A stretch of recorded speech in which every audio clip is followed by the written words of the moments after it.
Welcome to the Motoring Podcast, your weekly discussion of motoring news. This is episode 573 on Tuesday, the 9th of April, 2024. Hello, I'm Alan. Hello, I'm Andrew. And this week we'll be looking at how predicting behaviour is jolly tricky. In new car news, we examine why a thing that was never going to happen is not happening. And in points of interest, we note that if you look at an eclipse, do it with protection. But first, we have some follow-up, two pieces of follow-up, actually. And I'm going to start with what's turning out to be our regular follow-up, lately has been our regular follow-up contributor, and that is the Renault-Volvo Group joint venture. It's not even me who puts this in every week, by the way, but I do genuinely think it's interesting. This one is. Now, they announced the name of this joint venture, which is Flexis, and they've put some more details on through a couple of press conferences where people got to sit down and ask them some questions. And essentially, they are looking at creating electric vans for last mile delivery type stuff or in cities or urban areas.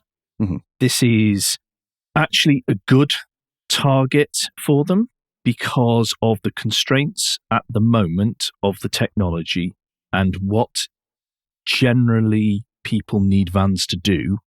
Holding it in constrained environments is better. It's not just that, though, really, is it? Because Renault, as part of the stuff that it's unveiled before, has shown small city vehicles and sort of last mile delivery stuff and pizza delivery type stuff at one end. Not that anyone would do that because, of course, they'd all use like Uber and Lyft and all these terrible apps. They've got that at the tiny side. And, of course, Volvo has all the inter-country, inter-regional, and intra-hub type stuff covered in electric, hydrogen, diesel, compressed natural gas. You name your powertrain, you can bet that they can provide a truck that will run on it. And so they've got all of that at the other end for all of the larger distribution needs. This is really filling that gap between what Renault kind of have, EV-wise and delivery-wise, and what Volvo has. This is kind of slotting into the middle to be able to give a whole from what is it they say in from wheat to bread is the Swedish saying. So from soup to nuts, which I think is the French one. It covers the whole gamut of delivery from, yeah, sure, we've got however many hundred pallets that we need to move, right, or trolleys that we need to move right the way down to "Here is your pizza, monsieur," type of thing. Yep, I like this a lot because they are also partnering with a freight firm from France called CMA-CGM. They're taking a 10% stake because Volvo and Renault are taking 45% each. It's one of CMA-CGM. I'd never realized that they were actually French. You see them on the side of containers and stuff all around the world. It's one of those big French companies which you don't realize is French. It's the French companies are great at being all anti-globalization, and then they all do it by stealth. But what they're also doing is they are by doing this, they are discussing with end users. So they're trying to get their product to be the most efficient it can be for people who are doing deliveries, say. They are looking at everything from getting in the cab, getting out, getting the parcel, parking up, all aspects of it. And they are even talking about how software is going to help them with their delivery routes. Good luck with the GDPR and the security on that side of things if you're working with big companies. Yeah, it's not so bad. It's like making sure there's more right turns and left turns and that kind of stuff. What I also like is that they're talking about exploiting economies of scale within Renault Group as much as possible. So stuff like the vans will share the batteries with the Alpine's performance EVs. That helps Alpine's performance EVs as much as it helps Renault's vans, if not more so. Well, that's the stuff we were giving Nissan a kicking for last week. Exactly. It's exactly the stuff we were giving Renault partner Nissan a kicking for last week. Yes. It just makes sense. Yeah. Yeah, this is good. I'm interested to see where this goes because it appears to have been thought through. And is not just we need to make a splashy headline. French and Swedish, mate. Everything will have been thought through. The impressive thing is that the thinking seems to have ended and they're actually doing. That's the harder part with working with both of those nationalities. I look forward to your future employment, Alan. Right. Do you want to take us to Toyota then? Normally I say yes. Toyota, we've talked before about challenges with, or issues with Toyota's CAN bus networks and the ability to remove some of the bumper in some cars and a bit of a headlamp, plug in an emergency start module and start and unlock the car and drive it away. That's not good. No. I think that we've sort of made that point. Over a year ago, we made that point. Oh, well over a year for the people who are catching up. Yeah. If you have a number of Toyota vehicles, specifically RAV4 hybrids, Lexus RXs and Lexus NXs, all of which are hybrid, then you should really contact your local dealer to have a pair of steel plates installed somewhere in the front of the car. That should make it harder for people to get to the actual plug. This is not an ideal situation. I think you'll agree, Andrew, that a steel plate, it would actually be much better to do some form of software update to disable that ability in the first place. Yes. Rather than just covering it up with a steel plate. But that is what is being proposed.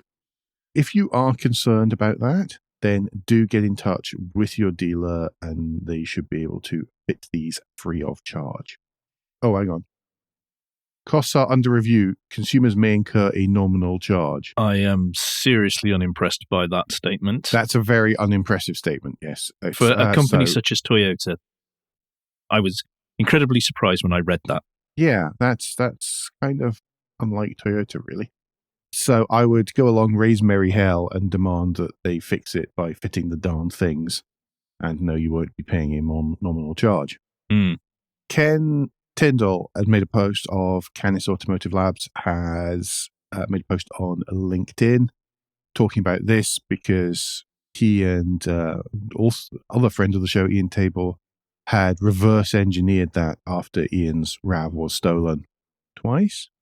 Attacked twice and stolen once. Attacked twice, stolen once, yeah. And he's discussed that despite their findings and their understanding of the attack, nobody from Toyota actually got in touch to talk about it, despite Ken having been offered help to them. I think the point that he makes at the very end is the last sort of sentence of his little post on LinkedIn is, I think there are obviously some lessons to be learned from this episode and hope that in future it becomes easier for security researchers and car makers to engage productively, since everyone wants the same thing, to stop thieves from stealing cars. Security should be baked into any form of network, not just tacked on at the end in the form of steel plate. Yep. Come on, car industry, let's get better at this. Yeah, and that's not Toyota specific. Really, that is not all Toyota of them specific, but that's all of them who are doing, if not physically the same thing, metaphorically the same thing. Yes.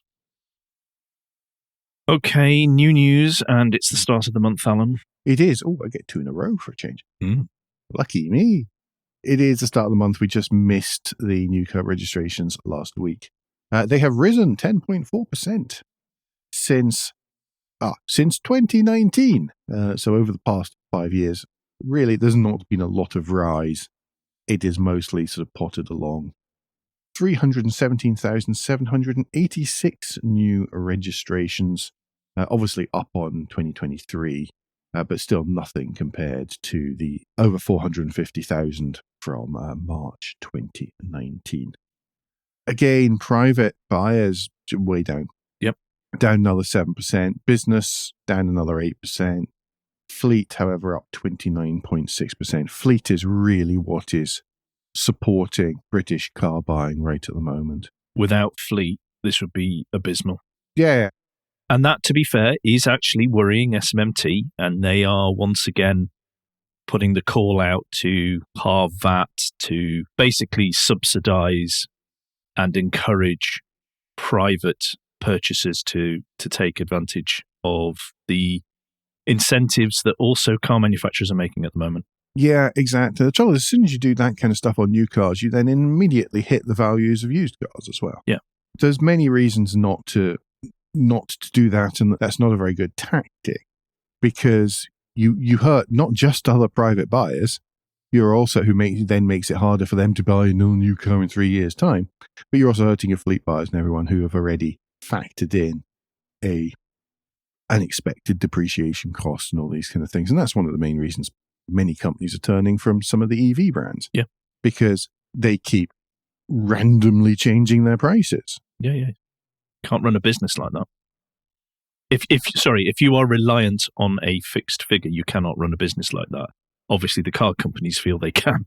Well, their fixed figures are down the line. They're just wiggling the one at the end. However, then the fleet managers, be it for a rental company, be it for Motability, be it for any of these organizations, they need stuff to remain roughly stable or at least predictable. Yep. Because their entire business lives and dies by the spreadsheet, to be perfectly frank.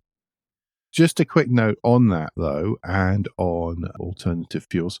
The Tristan Young's fuel you put in the car breakdown takes it at basically petrol has a 70%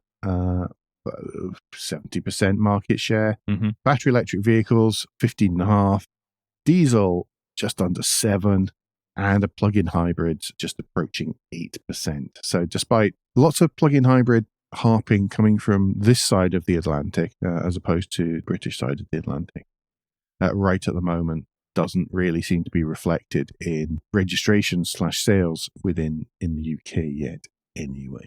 No, they are increasing.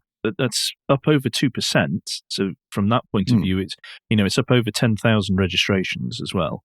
So that's quite a jump.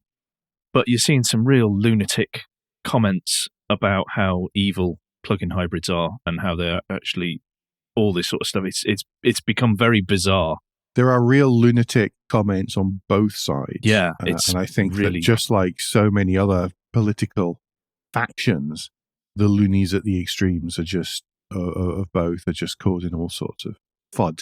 Yeah. And then don't even get started on some of the UK's right-wing press motoring coverage, not by motoring correspondents, about EVs and all sorts of stuff. Just some absolute tripe being created. Yeah, it's not fun at the shocking. Moment. It is not fun to be trying to find articles or find the truth or get to... And this is from us two who are really in this, who are invested in it, are very interested and want to know, and know things. I feel so sorry for just random person who wants to buy an car and is trying to find some facts. Yeah, because I blooming well hope they're not getting in from columnists and Daily Telegraph. And then you've got the Daily Telegraph, motoring team with perfectly normal, sensible people like ourselves who understand the differences and can do all of this stuff and talk about it. And then you get these bat poo idiots just spouting. Yeah. It just, it's horrible. It's really nasty. Anyway, let's move on to the top models. Actually, have you noticed that? They've changed the flipping title. Finally. Yes. After all these years, we it says have top models, influence, not bestsellers. Alan. We have influence. I am going to thank them publicly on social media. If you could, they have changed the heading of the top 10 list. Yes. So it no longer says top sellers. I'm sure. Bestsellers. That's what it said. Yeah, it used bestsellers. To say bestsellers. Wow. All the years we've been doing this. Only took 8.5. I'm quite terrified that was us, but there we go. I do know they listen. Yeah, I know. That's the scary bit. So anyway, what are the top models, Alan? I know. Yes, so excited. MGHS 5,460 is in at number 10 there. Tesla Model Y 5,602. 8th, Volkswagen Golf. 7, Mercedes-Benz A-Class. 6, the Vauxhall Corsa. Quite far down the listing. We break through the 6,000 mark with the Audi A3 at number 5 in 6,010. Number 4, the Nissan Juke at 7,346, a significant step between 5 and 4 there. Kia Sportage, 7,445. Secondly, Ford Puma at 8,318.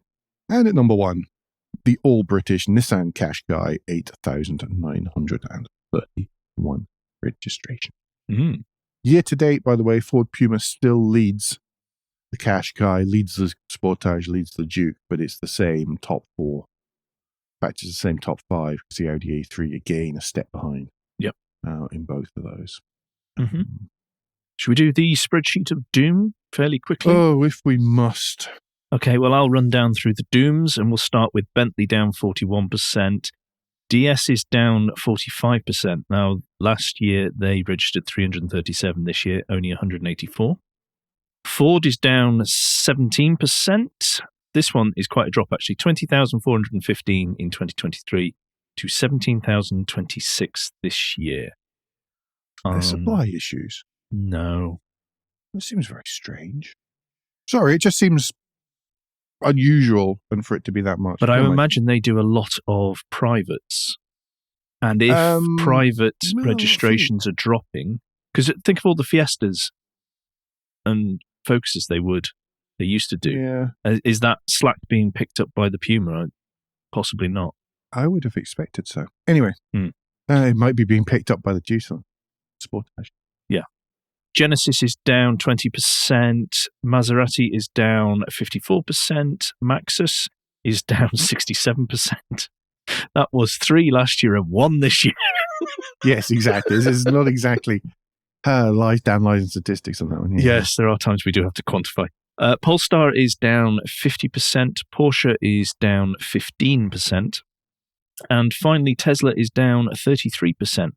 Now, that's more bad news on top of the poor quarter they had as it came to deliveries. But I think it was boat timings last year. You say that. I think that is evened out a lot more now because they have more production. Oh, it has. It has. There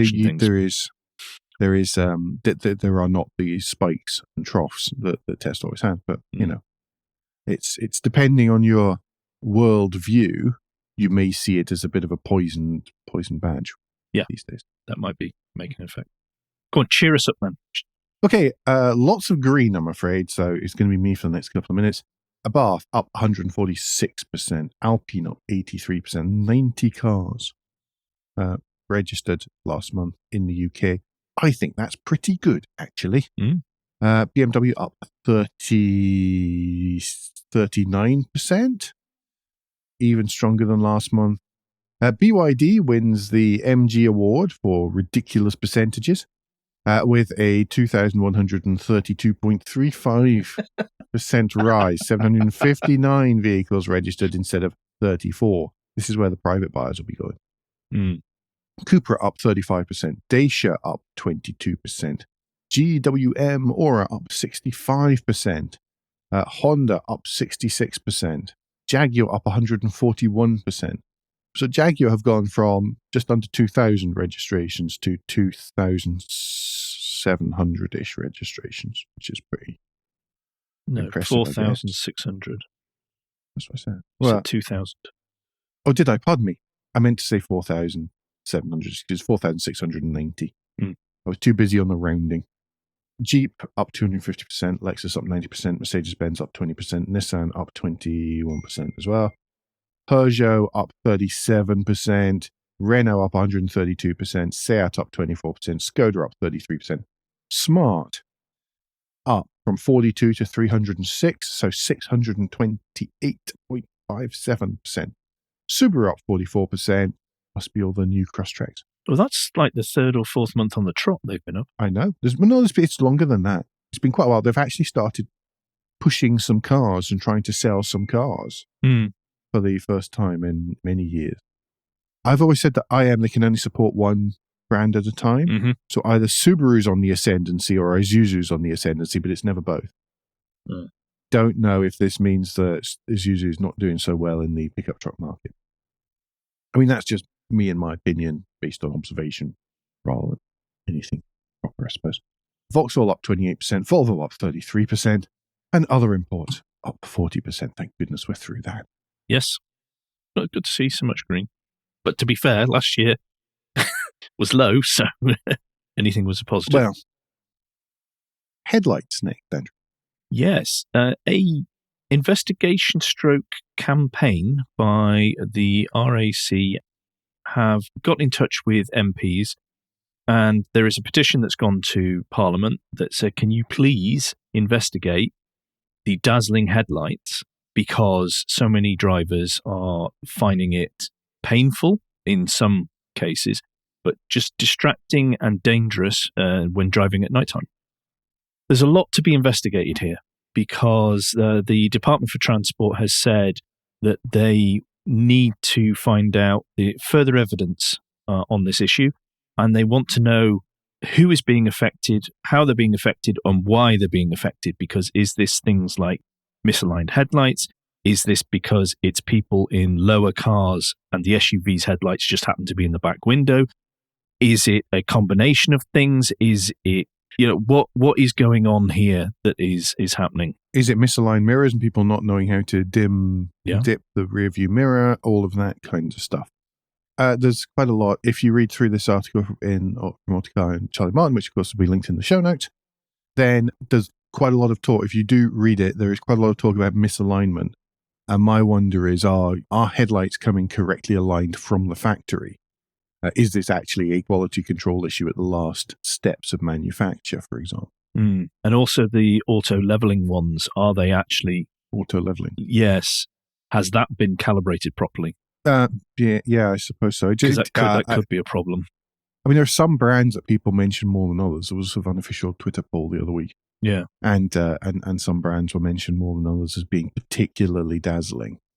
Tangential anecdote, I might have been reading the rules for individual vehicle approval recently, as one does. Yeah, naturally. This makes the long winter nights fly through, don't they, Alan?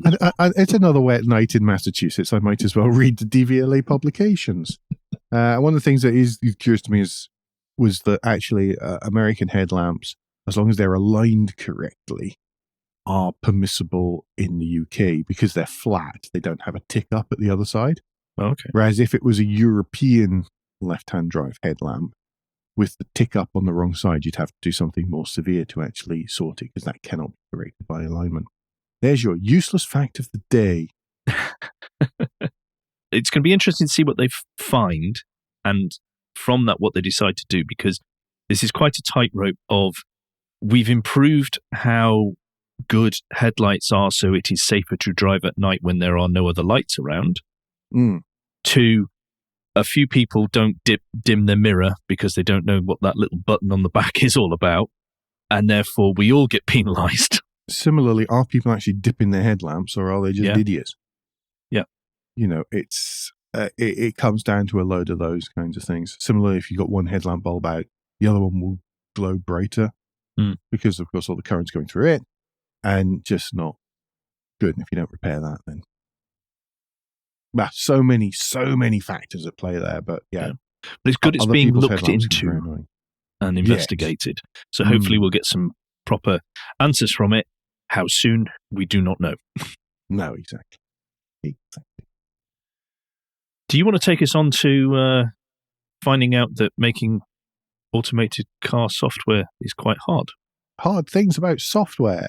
Car makers have given up, according to Ars Technica, on software that avoids kangaroos. Australia is turning to virtual fences to cut down on car kangaroo impact. It turns out predicting what animals are going to do when they enter or are about to enter the roadway is hard. Yes. Some are harder than others.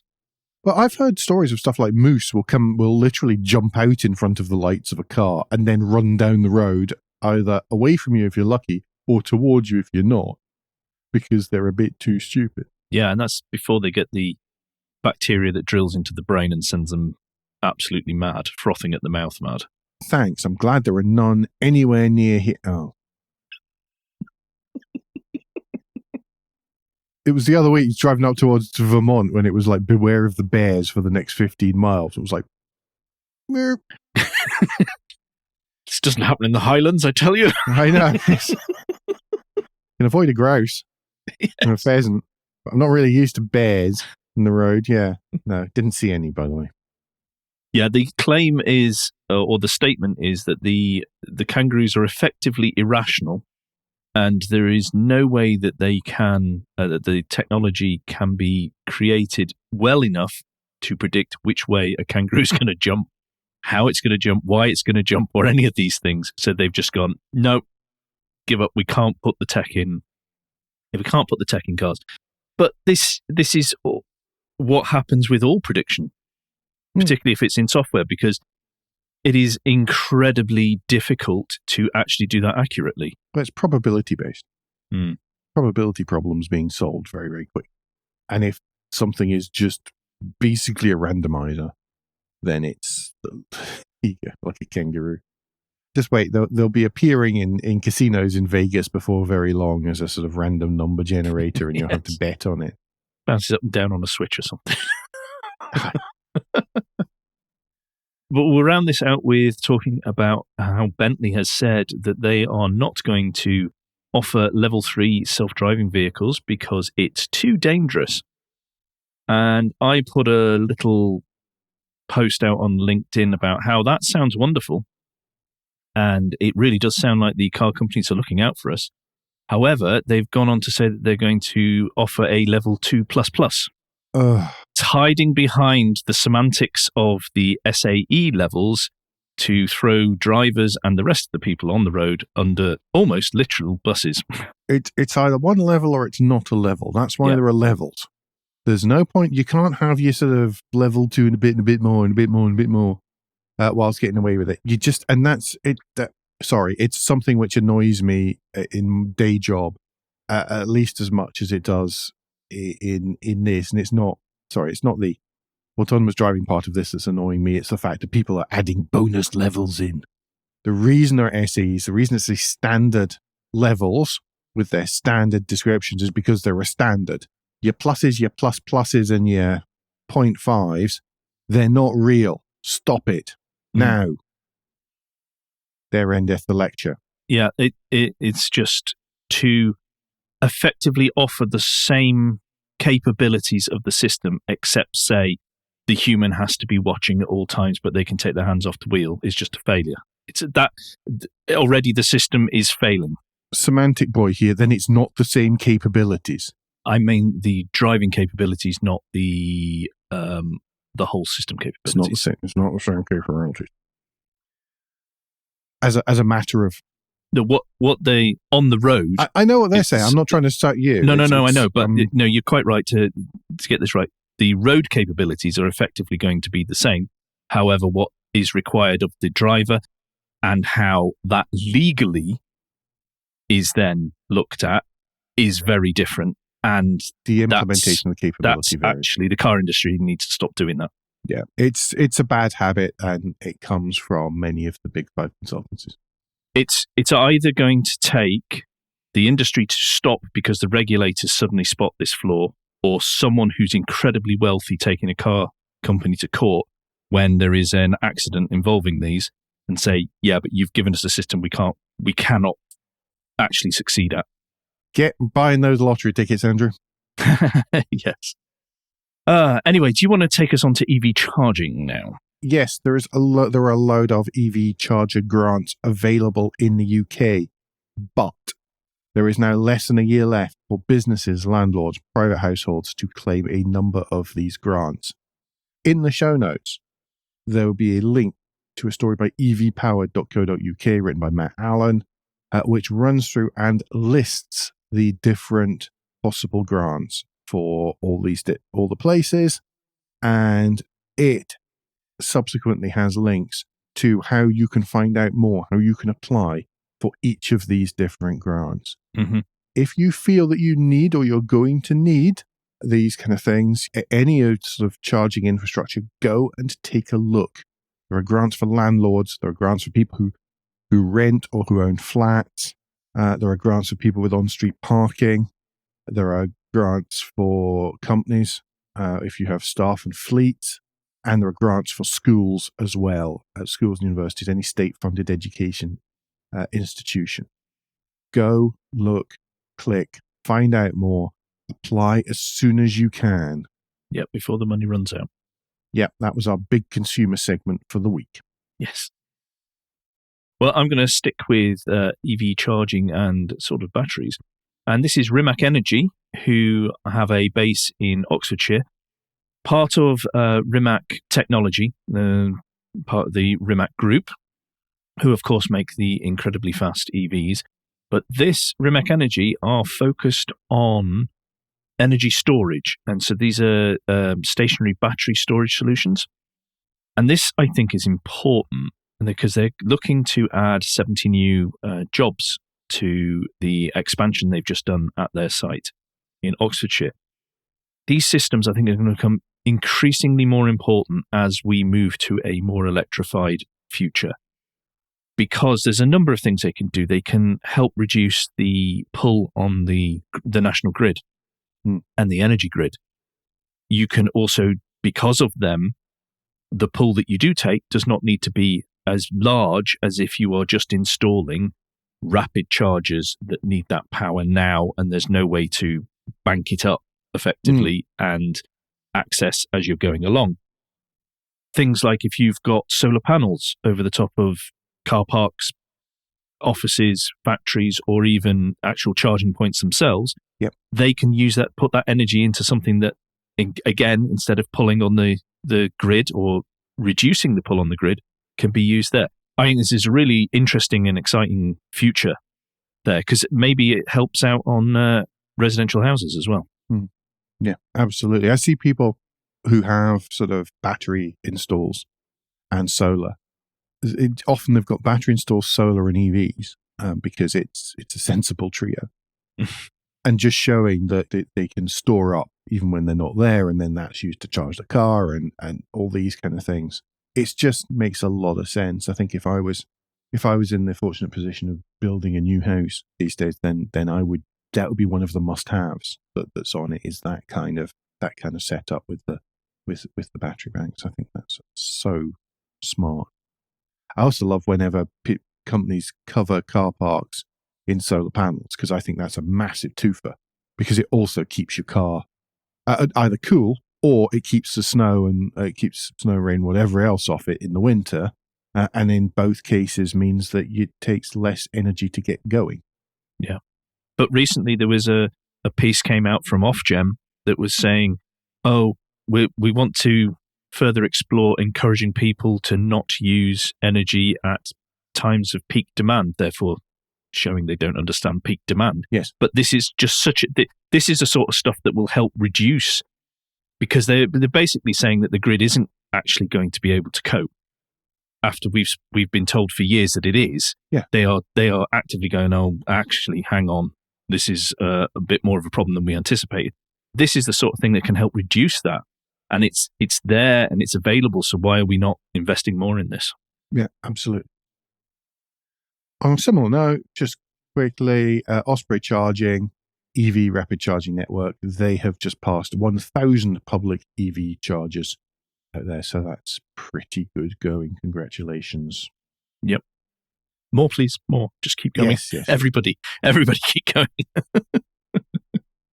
Okay, I'm going to round out the first part with good news, and that is that AROnline, the British car history site that was founded by Keith Adams back in 2001, has actually been bought by the Great British Car Journey Museum. And this will be kept going and live, with Keith continuing to add content and look after things. But the back end sort of stuff and all the effort that he was having to put in from that side of things has been removed from his plate, so he doesn't have to worry about that.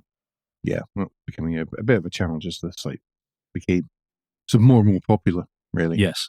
Mm-hmm. Yeah. So that's great news. Good. So the trouble with the internet is that archives of stuff can just disappear. Anyway, I think that takes us into Guilt Minute, a quick break in the show where we ask for a tad of financial support to keep the lights on and the hosting running. If you feel the Motoring Podcast is worth a small consideration every month, then you can become a patron. Different levels of patron include different levels of commitment from us to you, including being able to watch the show recorded live. We also have a small range of merchandise in our spring store, from stickers to mugs and t-shirts. If you don't have any spare cash and we completely understand, then you can help by following for free from a podcast player to receive every show as they're released, and by liking and rating the show in whatever way your podcast supplier lets you. If you've done all that and somebody do so, thank you very, very much. Then the last thing you can do is to recommend us to your friends or colleagues.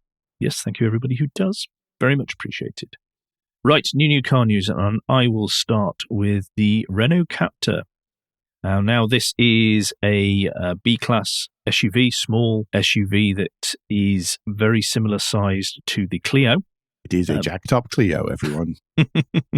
But apparently, according to Renault, is at home in the city or off the grid. Okay. Yes, well, So I came up the Route Napoleon a few years ago. Do you remember that? Mm. I did a trip up that in the GRMN, and I ended up behind, or at least trying to keep up with, a local and a Renault Capture. So trust me, these are some of the fastest cars in the whole of France. Traditionally, it has been a Duke underneath. I don't know how true that still is in this case, but it and the Duke have shared a lot of platform stuff. They've changed the styling outside, out front. It's got the sort of more corporate Renault, stroke Peugeot, Renault nose. They've tweaked the lights out the back as well. I think it looks smart. It's always been a good-looking wee thing. It's going to continue to be available in petrol or hybrid. The petrol with a 1 litre 3-cylinder 90 horsepower engine will start at 22,000. But then you can go and get... Nobody cares about that. The only thing people care about is that the startup chime has been composed by Jean-Michel Jarre. That is all you need to know about the Renault Capture. Yeah. Hybrid petrol, whatever, different things. Yeah. No, Jean-Michel Jarre, everyone. I really hope it sort of goes right round you. So super wide spatially. Okay, then, do you want to take us to Vauxhall and the Mocha? On the competing platform, the Vauxhall is unveiling a special edition Mocha electric Griffin, which is £7,000 cheaper than the normal car. And I think we have to bring back our question that we used with the Corsa that was all equally price slashed. Yes. Particularly when you look at the specs and like, how are they doing this? Yes. There doesn't seem to be anything really removed from the base design trim, it seems. Yes, nobody can really work out just how they have managed to magically slash £7,000. And also, whilst it's limited edition Vauxhall, it won't confirm how limited, so it's not as if there's a certain number of these right at the minute. The order book opens on the 17th of April, and you should receive your car some point in June, if that floats your boat. I think it's a good-looking little car. Yeah, just to note, though, that it's the 50 kilowatt-hour lithium-ion pack that the Corsa's also got, which has an estimated 209-mile range as opposed to the 252 miles, which is claimed by the Mocha Electric Long Range. So imaginatively titled. Yes. Well, it's exactly what it says on the tin, isn't it? Yeah, so it's going to actually be 29,495. Sorry, did I not actually say that? Did I no, say we just about every figure apart from that? I'm still thinking about Jean-Michel Jarre, to be honest. I know. No mention of that in the Mocha. No. I don't know who they'd have to do it in the Tubular Mocha. bells. Yes, it would have to be Mike Oldfield, wouldn't it? It's the only British equivalent. Anyway, tell us about the last Smart 4.2, Andrew. Yep, the last Smart 4.2 has rolled off the production line in Hambach. The production has finished after more than 25 years. Now, who was going to buy this factory? Because there was a lot of talk, wasn't there? Oh, it was very British. This was where the British joke was trying to come in. The factory has been bought by Ineos. Oh, is this the Ineos one? Yes, the incredibly British Ineos Grenadier. Yeah. The German-engineered car built in the factory in France. Yeah. Yes, is built there, and I'm sure the second line will be for the smaller one, which also has some kind of British military name, but I can't be bothered to even learn what it is at the minute. All future Smarts are going to be built by Geely, and they are looking... I noticed in an article today that just before we came to record this show, so I haven't got a link in the show notes, but Smart are talking openly about trying to partner up with another company to develop the future platforms for Smarts. I understand why they have to be built somewhere where labour is cheaper, to be honest, because as we'll find out in the next story, it's all about a small car. It doesn't really bring you it brings in less profit than big cars because they cost almost the same to build. Yeah. So talking of which, do you want to take us on to the thing that was never going to happen, and now we have a thread that explains exactly why it was never going to happen? Is going to happen, might never happen, could happen, robo-taxi, blah. I don't know. God. There's an excellent thread by Chris Miller on X/Twitter. Jitter, if you wish. talking about a Model 2 and how the $25,000 Model 2 just couldn't really ever have happened, no matter who promised it, especially not using the Model 3 as a starting point. It's quite long. It is many posts in a long thread. There'll be a link in the show notes. It is worth your time reading through it and pointing out that, even if first of all, you've got to take $10,000. Maybe they should get some Vauxhall engineers on this. You've got to take $10,000 out of the base $35,990 Model 3 price of a car that already is stripped back as much as possible and optimized for building but not repairing, optimized for cost in just about every single possible way. It's going to be an interesting one. Definitely have a read. I mean, it goes, I've just scrolled down, I've got to 14, 15 posts in the thread. It should probably be a much longer article somewhere else, but it's a very interesting skeleton idea about just talking about just some of the costs that go into vehicles, especially EVs, and how most of it's battery.